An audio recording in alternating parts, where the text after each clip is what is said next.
सुप्रभात, नमस्कार, स्वागत है आप सभी का। आप देख रहे हैं सुबह 9 बजे। मैं हूं प्रीति सिंह। आइए शुरुआत करते हैं मुख्य समाचारों के साथ।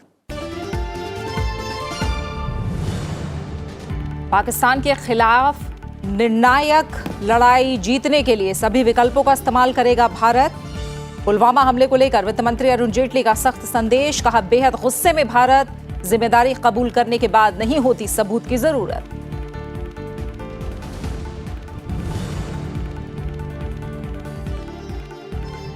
आयुष्मान भारत योजना लागू होने के 5 महीने पूरे, 2 करोड़ लाभार्थियों को मिले कार्ड। अब तक 12 लाख से ज्यादा लोगों का मुफ्त इलाज। अभियान से जुड़े 15,000 अस्पताल।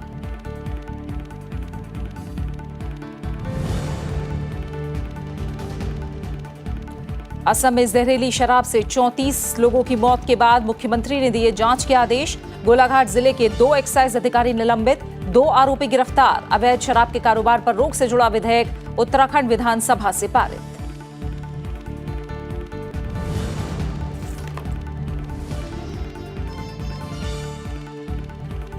बेंगलुरु में चल रहे एरो इंडिया शो में आज दिखेगी महिलाओं की ताकत। एरोस्पेस क्षेत्र में महिलाओं की उपलब्धियों का होगा प्रदर्शन। डॉर्नियर और एवरो विमान उड़ाएंगी महिलाएं।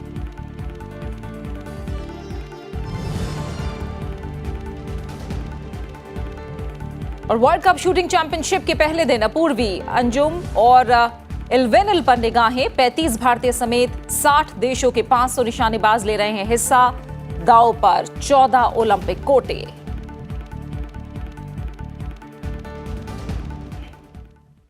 पुलवामा आतंकी हमले के लिए जिम्मेदार पाकिस्तान के खिलाफ निर्णायक लड़ाई जीतने के लिए भारत सभी कूटनीतिक या अन्य उपायों का इस्तेमाल करेगा। वित्त मंत्री अरुण जेटली ने economic times global business summit में यह बात कही। इमरान खान के बयान का हवाला देते हुए अरुण जेटली ने कहा कि कार्रवाई योग्य साक्ष्य की जरूरत तब पड़ती है जब अपराध को अंजाम देने वाले ही कोई जानकारी नहीं होती। उन्होंने कहा कि हमले की जिम्मेदारी लेने वाले पाकिस्तान में बैठे हैं, ऐसे में सबूत देने की कोई जरूरत नहीं है। India today is extremely angry, and I can tell you, in my lifetime, we've seen wars, we've seen human tragedies, we've seen our prime ministers being assassinated by terrorists. But the kind of anger which has been there, even on previous occasions, the one this time is unprecedented. There's a huge gap between the strength of the two countries, and Pakistan doesn't learn. And therefore, without getting into the details, I think, as the Prime Minister has said, India will exercise all instruments at its command. वित्त मंत्री अरुण जेटली ने सरकार द्वारा reserve bank के सामने अर्थव्यवस्था में नकदी बढ़ाने सहित कई अन्य मुद्दों को उठाए जाने का बचाव करते हुए कहा कि देश संस्थानों से कहीं अधिक महत्वपूर्ण है। उन्होंने जोर देकर कहा कि देश की अर्थव्यवस्था को स्थिरता देने और ऐसी स्थिति पैदा नहीं हो कि हर 6 महीने में सरकार बदलनी पड़े। इसके लिए जरूरी है कि आगामी चुनाव में पूर्ण बहुमत वाली सरकार ही सत्ता में आनी चाहिए। And more important, India needs a 5-year government, not a 6-month government. And I think a lot has changed. And I've repeatedly said this, that since I can see India becoming a more aspirational society, I'm quite certain that aspirational societies don't suffer from a lemmings complex and collectively commit a suicide. They resist from doing that. They are always more optimistic and hopeful for the future. And therefore, India should, in terms of policy and growth, be destined for a better tomorrow. गृह मंत्री राजनाथ सिंह ने आतंकवाद के खिलाफ भारत की लड़ाई में ASEAN देशों से आपसी सहयोग को मजबूत बनाने की अपील की है। राजधानी दिल्ली में आयोजित चौथे भारत आसियान एक्सपो और शिखर सम्मेलन के समापन समारोह को संबोधित करते हुए राजनाथ सिंह ने कहा कि अलग अलग देशों के बीच कारोबार को मजबूती से स्थापित करने के लिए शांति और सुरक्षा का माहौल होना जरूरी है। उन्होंने कहा कि आतंकवाद से निपटने में आपसी सहयोग को और मजबूत बनाने के लिए सूचनाओं के आदान प्रदान और क्षमता निर्माण को बढ़ावा दिया जाना चाहिए। साथ ही मनी लॉन्ड्रिंग और आतंकवाद के वित्त पोषण के खिलाफ कड़े कदम उठाए जाने चाहिए। We urge the international community and our friends from ASEAN present in this summit to support our fight against terrorists and terrorist organizations. Friends, an environment of peace and security are prerequisites for trade and commerce to flourish. This summit must acknowledge the fact and ensure that the soil of any country should not be used for propagating terrorism.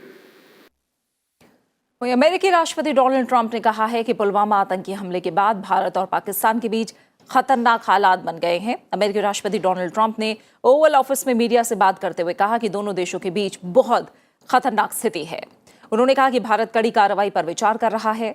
14 फरवरी को पुलवामा आतंकी हमले में 40 जवान शहीद हो गए थे और इस आतंकी हमले की जिम्मेदारी आतंकी संगठन जैश ए मोहम्मद ने ली थी, जिसके बाद पाकिस्तान पर वैश्विक दबाव बढ़ गया है। No, I stopped paying Pakistan the $1.3 billion that we were paying them. In the meantime, we may set up some meetings with Pakistan. Pakistan was taking very strong advantage of the United States under other presidents, and we were paying Pakistan $1.3 billion a year. I ended that payment to Pakistan because they weren't helping us in a way that they should have. That's right. No, it's a terrible thing going on right now between Pakistan and India is a very, very bad situation, and it's a very dangerous situation between the two countries. Pakistan आतंकी funding को रोकने की दिशा में ठोस कदम नहीं उठा रहा है। पेरिस में हुई बैठक के बाद फाइनेंशियल एक्शन टास्क फोर्स ने यह जानकारी दी। फाइनेंशियल एक्शन टास्क फोर्स के मुताबिक पाकिस्तान अपने यहां लश्कर और जैश जैसे आतंकी संगठनों की फंडिंग रोकने में नाकाम रहा है। टास्क फोर्स ने पाकिस्तान को फिलहाल ग्रे सूची में ही रखने का फैसला बरकरार रखा है। अक्टूबर तक पाकिस्तान ग्रे सूची में ही रहेगा। FATF ने सख्त लहजे में कहा है कि अगर अक्टूबर तक पाकिस्तान ने आतंकी फंडिंग रोकने की दिशा में ठोस कार्रवाई नहीं की तो उसे ब्लैकलिस्ट में भी डाला जा सकता है। FATF ने पाकिस्तान को चेताया है कि वो आतंकी फंडिंग रोकने के लिए एक्शन प्लान पर काम करे। संस्था ने पाकिस्तान पर यह आरोप भी लगाया है कि जनवरी 2019 तक पाकिस्तान ने संबंध में कुछ खास नहीं किया और मई 2019 तक के लक्ष्य को पाने के लिए और एक्शन प्लान पर काम करने में कोताही बरत रहा है। पाकिस्तान को पिछले साल फरवरी में ग्रे लिस्ट की निगरानी सूची में डाला गया था। बैठक में पुलवामा हमले की कड़ी निंदा भी की गई। FATF आतंकी फंडिंग पर नजर रखने वाली अंतर्राष्ट्रीय संस्था है जिसका गठन 1989 में किया गया था।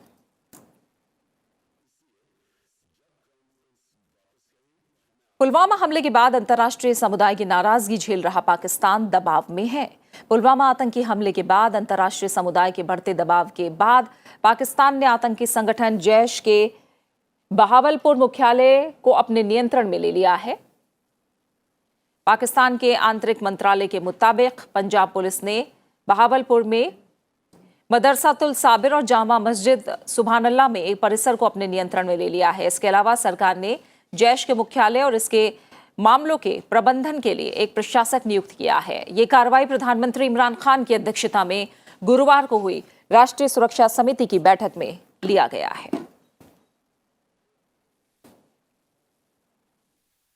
वहीं पुलवामा हमले के बाद जम्मू कश्मीर में अलगाववादियों पर व्यापक कार्रवाई के संकेतों के बीच शुक्रवार रात JKLF प्रमुख यासिन मलिक को हिरासत में ले लिया गया।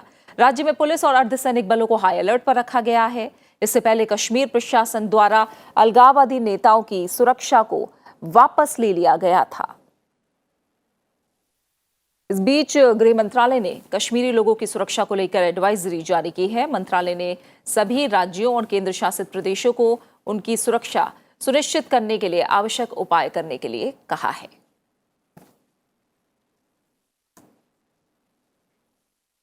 जम्मू कश्मीर के बारामूला जिले में सुरक्षा बलों के साथ मुठभेड़ में कल 2 आतंकी मारे गए।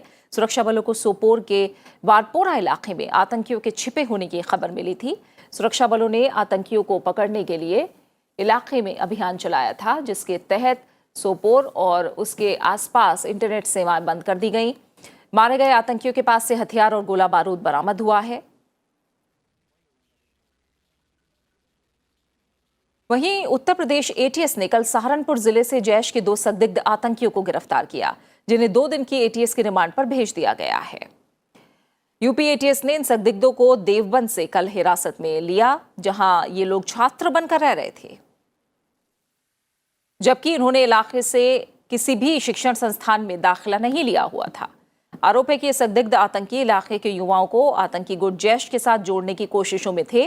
गिरफ्तार अभियुक्तों का नाम शहनवाज अहमद और आकिब अहमद मलिक है। इनमें शहनवाज जम्मू कश्मीर के कुलगाम का रहने वाला है, जबकि आकिब पुलवामा का निवासी है। दोनों की उम्र 20 से 25 साल के बीच है। दोनों के पास 2 हथियार और जिंदा कारतूस भी बरामद हुए हैं। इनके कौन और भी साथी हैं, कौन इनके एसोसिएट्स हैं और क्या क्या इनकी एक्टिविटीज़ रही हैं और कितने लोगों को इन्होंने रिक्रूट किया है, जिसके बारे में भी हमें जानकारी नहीं मिली है। लेकिन इस पर भी हम वर्क करेंगे, इसको फर्दर डीपली इन्वेस्टिगेट करेंगे। और सबसे बड़ी चीज़ है इसकी टेरर फंडिंग कौन कर रहा है। सो फंड के बारे में भी हम चाहेंगे कि हमको वो रहे, और मोस्ट इम्पॉर्टेंट थिंग कि इनका टारगेट क्या हो सकता था। तो इन सब चीज़ों पर फर्दर हम इन्वेस्टिगेशंस करेंगे और यही कारण है कि मैंने पुलिस कस्टडी रिमांड लेकर और इनको हम कोर्ट में प्रोड्यूस करने के बाद हम पुलिस कस्टडी रिमांड लेकर इनसे फर्दर डिटेल्स लेंगे। आयुष्मान भारत प्रधानमंत्री जन आरोग्य योजना के लागू होने के आज 5 महीने पूरे हो रहे हैं और इस योजना के तहत अब तक 2 करोड़ स्वास्थ्य कार्ड जारी किए गए हैं, जबकि 12 लाख से ज्यादा लोगों को मुफ्त इलाज मिला है। 25वें मेडिकल फेयर इंडिया 2019 में VOH इंटरनेशनल कॉन्फ्रेंस के 4थे संस्करण का उद्घाटन करते हुए इस बात की जानकारी आयुष्मान भारत के मुख्य कार्यकारी अधिकारी इंदु भूषण ने दी। उन्होंने कहा कि प्रतिदिन 4 से 5 लाख कार्ड जारी किए जा रहे हैं।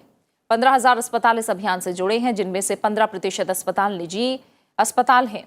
इस अभियान का भविष्य निजी और सरकारी स्वास्थ्य सेवा इकाइयों के बीच एक अच्छे एकीकरण पर निर्भर करता है। आयुष्मान भारत योजना के तहत देश के गरीब परिवारों को 5 लाख रुपए तक का चिकित्सा बीमा उपलब्ध कराया गया है।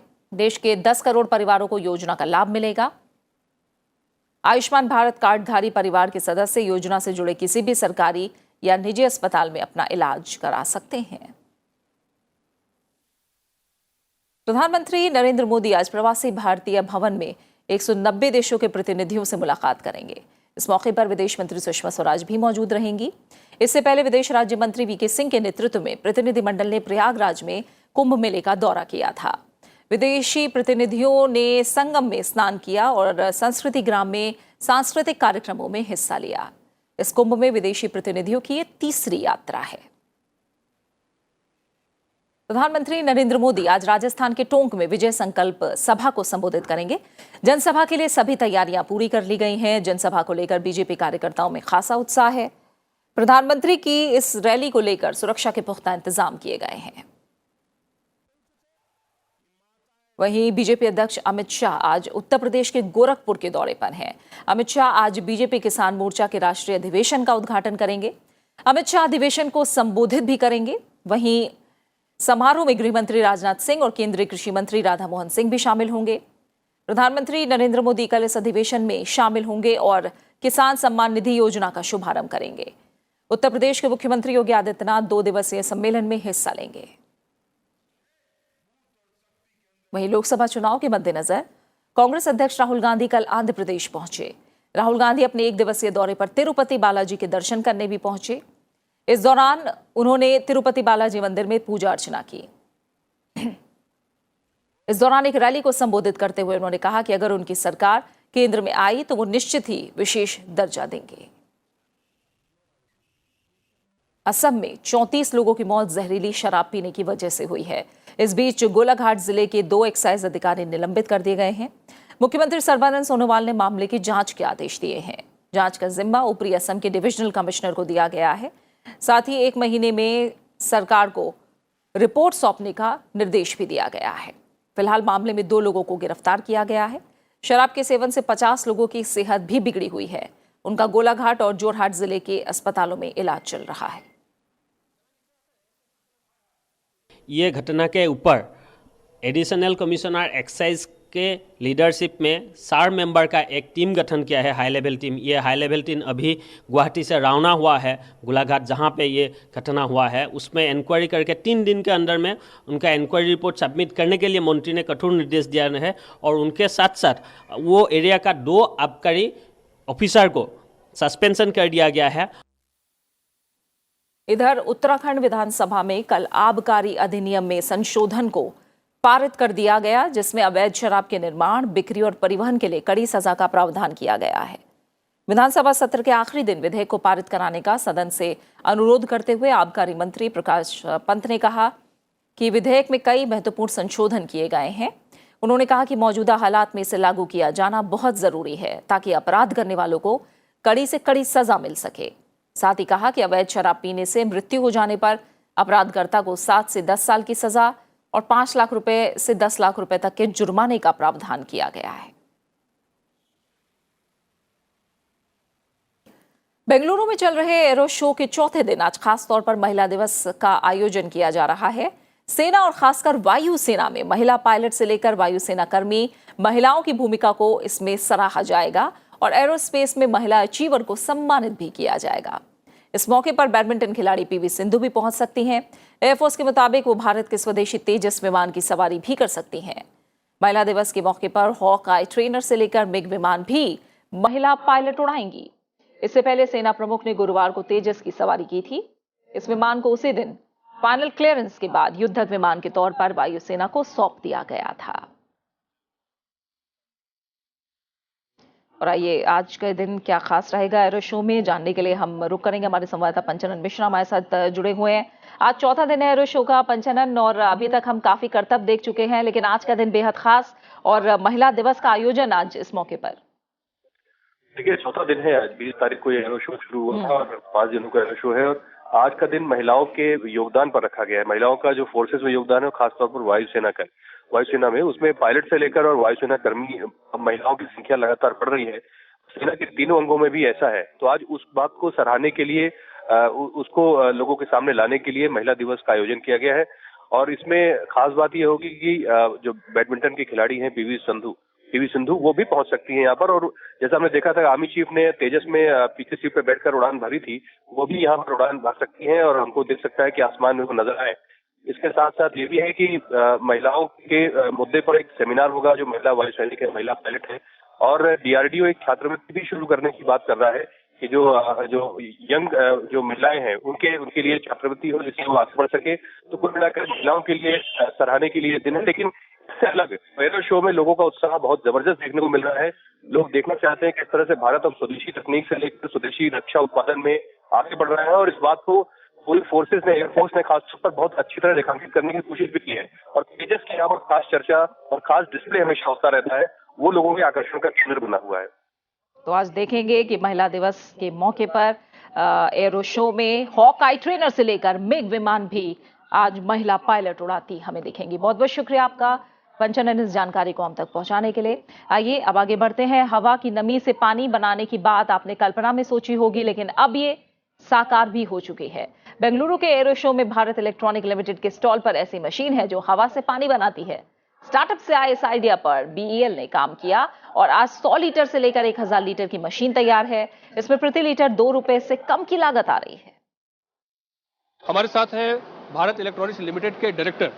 सर, पहले अपना परिचय दीजिए और इस मशीन के बारे में बताइए। ये जो मशीन है, this is called air to water converter बोलते हैं इसे। एटमॉस्फेरिक एयर लेके इसको वाटर में कन्वर्ट करता है। बेसिकली इसका टेक्नोलॉजी ये होता है कि वाटर को कूल करके, एयर को कूल करने से हम वो वाटर जनरेट कर सकते हैं। ये जो वाटर है, ये प्योरेस्ट फॉर्म ऑफ वाटर होता है। डायरेक्टली अगर इसको लिया जाए तो मेडिकल फील्ड में इसको डायरेक्टली यूज कर सकते हैं। आप डायलिसिस में यूज कर सकते हैं, आप इंजेक्शन के लिए यूज कर सकते हैं, क्योंकि इसमें माइक्रोब्स नहीं होते हैं, इसमें कोई कंटामिनेशन नहीं होता है। इसका जो इस्तेमाल है वो हमारी फौज के लिए, खासकर नौसेना के लिए तो बहुत ज्यादा है। नौसेना के लिए बहुत ज्यादा है, और for army also it is there, because in the field you don't get water. Like if you go to Leh and Ladakh, आपको पानी नहीं मिलता है। वहां पर अगर एटमॉस्फेरिक जो ह्यूमिडिटी होता है, अगर 25% से ज्यादा हो तो ये मशीन यूज कर सकते हैं। क्या ये कॉस्ट इफेक्टिव है? कितना लागत आती है इसमें? एकदम कॉस्ट इफेक्टिव है। इसमें 2-3 साइज के आते हैं, 100 लीटर का, 250 लीटर का और 1000 लीटर का। और जो 1000 लीटर का मशीन है, इसका मतलब है कि एक दिन में वो 1000 लीटर बना सकता है। और उसको मेरे हिसाब से about 8 to 9 units per hour power होना पड़ता है। और हमको it works out to something like 1 litre ₹2 से कम 1 रुपी 75 पैसे पर लीटर में मिलता है। जीरो वाटर प्लेसेस हैं, वहां पर इसको यूज कर सकते हैं। ये अपने आप में तकनीक पोर्टेबल है, सस्ती भी है और साथ साथ इसमें प्योरिटी भी है और भारत इलेक्ट्रॉनिक्स लिमिटेड इस पे एक बड़ा कदम बढ़ा चुका है और जो सेना के लिए भी अपने आप में एक बड़ी उपलब्धि भी होगी। तो भारत इलेक्ट्रॉनिक्स के इस स्टॉल से प्रशांता के साथ पंचानंद मिश्रा, राज्यसभा टीवी। राष्ट्रपति रामनाथ कोविंद ने कहा है कि ग्रामीण भारत के लोगों के जीवन को बेहतर बनाने में नई तकनीकें अहम भूमिका निभा सकती है। आंध्र प्रदेश के नेल्लोर में स्वर्ण भारत ट्रस्ट के स्थापना दिवस समारोह में कल उन्होंने ये बात कही। लोगों से सामाजिक कार्यों में भी योगदान देने की सलाह दी। उपराष्ट्रपति एम वेंकैया नायडू ने कहा कि स्वर्ण भारत ट्रस्ट शिक्षा, संस्कृति, स्वास्थ्य, कौशल विकास और कृषि क्षेत्र में बेहतर कार्य कर रहा है।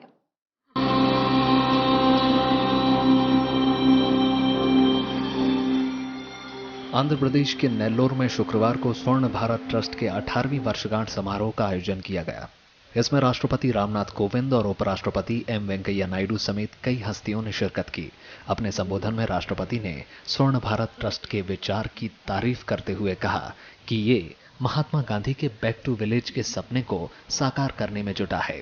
Gandhi ji had spoken of the need to develop villages with amenities appropriate for a dignified and simple but prosperous life.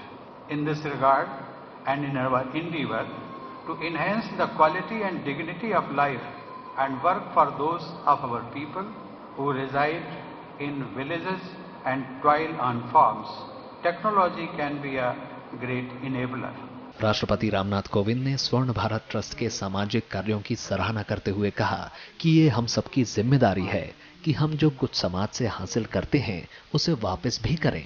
Wherever you are, please always have a mindset to give back to the society in whatever manner and whatever way you can afford to give to the underprivileged students, underprivileged people, poor people, those who are in need.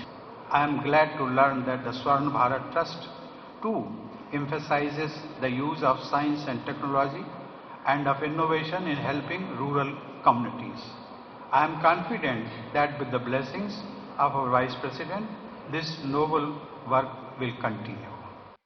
उपराष्ट्रपति M Venkaiah Naidu ने कहा कि शिक्षा, संस्कृति, स्वास्थ्य, कौशल विकास और कृषि को बढ़ावा देने के लिए स्वर्ण भारत ट्रस्ट जुटा हुआ है।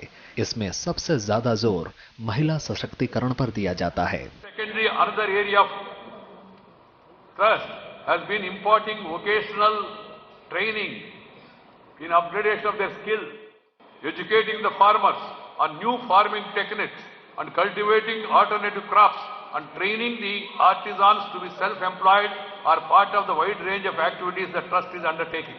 शिक्षा और संस्कृति देके बाद में कलेक्टर के द्वारा, गवर्नमेंट के द्वारा उनको नियर बाई गवर्नमेंट हॉस्टल में भर्ती करवाना, ये भी एक काम है, इसको कहते हैं ब्रिज स्कूल। उपराष्ट्रपति ने कहा कि युवाओं को स्वरोजगार और हुनरमंद बनाने के लिए ट्रस्ट कौशल विकास के लिए कई कार्यक्रम चला रहा है। ब्रिज स्कूल के जरिए स्कूल छोड़ चुके या गरीब लोगों के बच्चों को स्कूल तक पहुंचाया जा रहा है। साथ ही किसानों की बेहतरी के लिए भी ट्रस्ट उल्लेखनीय काम कर रहा है। Guided by Mahatma Gandhi's dictum of back to villages and his profound view that Rama Raj is incomplete without Grama Raj, the trust has been working relentlessly to empower and uplift the downtrodden sections by imparting education and upgrading their skills. The number one objective is to empower the woman and also by giving them livelihood skills. That is a major focus of this trust. समारोह से पहले राष्ट्रपति स्वर्ण Bharat trust की ओर से संचालित Akshara school गए और वहां चलाई जा रही शिक्षण गतिविधियों के बारे में जानकारी हासिल की। इस मौके पर स्कूल के छात्रों की ओर से सांस्कृतिक कार्यक्रम पेश किए गए। 2001 में नेल्लोर में कुछ दोस्तों की मदद से एम वेंकैया नायडू ने स्वर्ण भारत ट्रस्ट की स्थापना की थी। इस ट्रस्ट को फिलहाल उनकी बेटी देखती है। ट्रस्ट के विजयवाड़ा, अमरावती और हैदराबाद में भी चैप्टर हैं, जहां से सामाजिक कल्याण के कार्यक्रम चलाए जा रहे हैं।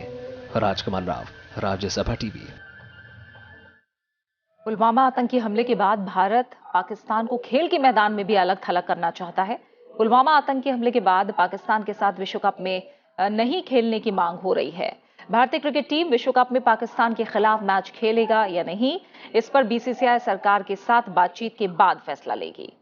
बीसीसीआई के प्रशासकों की समिति की दिल्ली में कल हुई बैठक में यह निर्णय लिया गया।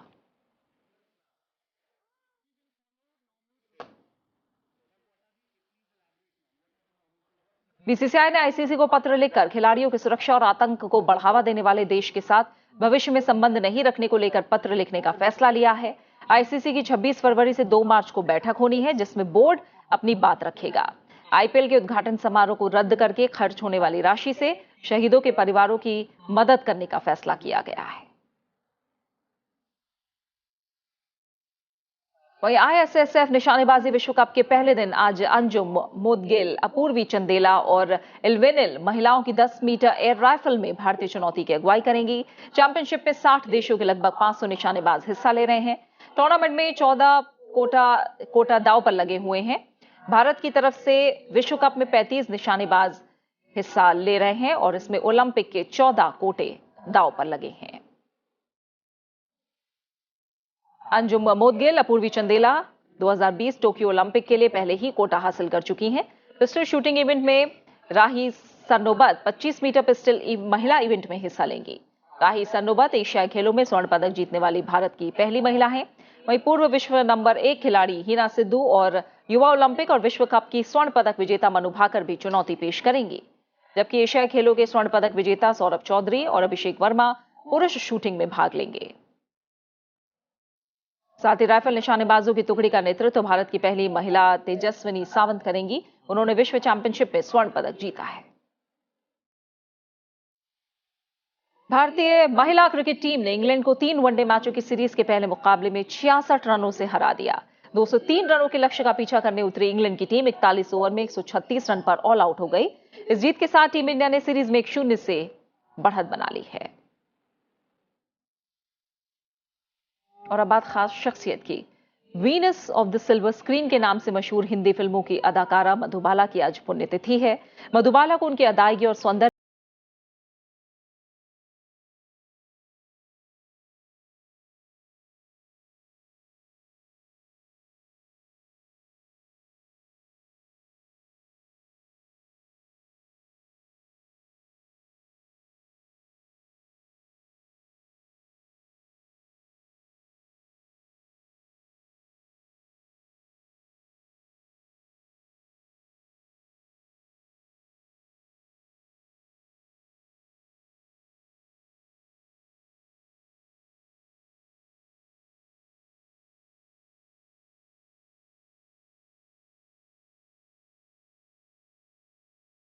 हीरोइन के रूप में केदार शर्मा की फिल्म नीलकमल में आई, तब भी वो मुमताज ही थी। हालांकि उनकी खूबसूरती को देखकर देविका रानी जी ने उन्हें मधुबाला का नाम दिया। क्या आप ही अमरनाथ वकील हैं? आपको इसमें शक क्यों है? इसलिए कि सूरज से तो आप भले आदमी वाले। सीरत में भी कुछ ऐसा बुरा नहीं हो। एक कनीज ने हिंदुस्तान की मलिका बनने की आरजू की और मोहब्बत का खूबसूरत बहाना ढूंढ लिया। ये सच नहीं है, खुदा गवाह है, ये सच नहीं है, ये सच नहीं है। लेकिन तुझे साबित करना होगा कि यही सच है। परवरदिगार, मुझे इतनी हिम्मत अता फरमा कि मैं साहिब आलम से बेवफाई कर सकूं। 1949 में फिल्म महल के रिलीज होने के साथ पूरा देश मधुबाला का मुरीद था। मधुबाला की खूबसूरती कभी रूहानी लगती थी, कभी बस एक चंचल लड़की का लड़कपन, कभी ऐसी कि दिल धड़कना ही भूल जाता। हाल कैसा है जनाब का? क्या ख्याल है आपका? तुम तो मचल गए यूं ही फिसल गए आ।